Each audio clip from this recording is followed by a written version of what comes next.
આપણા પ્રધાનમંત્રી શ્રી નરેન્દ્રભાઈ મોદી સાહેબે દેશના ઇતિહાસમાં સૌપ્રથમ વખત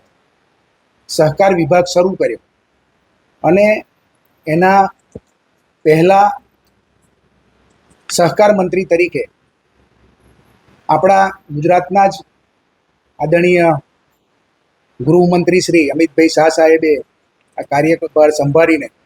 સમગ્ર દેશની અંદર સહકારથી સમૃદ્ધિ એ વિષય સાથે જ્યારે કામ કરી રહ્યા હોય ત્યારે આપણું ગુજરાત મોડેલ અને ખાસ કરીને અમૂલ મોડેલ જ્યારે સમગ્ર દેશ અપનાવવા જઈ રહ્યો છે ત્યારે આ અમૂલની પોતાની જે માતૃ સંસ્થા સાથેની જે ચૂંટણી એની અંદર ભારતીય જનતા પાર્ટી દ્વારા સરકારને સાથે રાખીને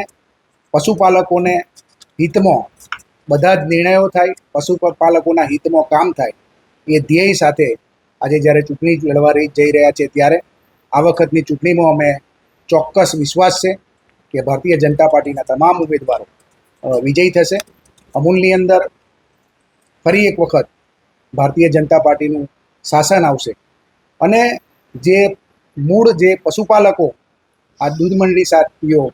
કે જે જોડાયેલા છે એમના હિતમાં આગામી વર્ષોમાં બધા સાથે મળીને કામ કરીશું એવા વિશ્વાસ સાથે આ ચૂંટણી લડવા માટે અમે જઈ રહ્યા છીએ.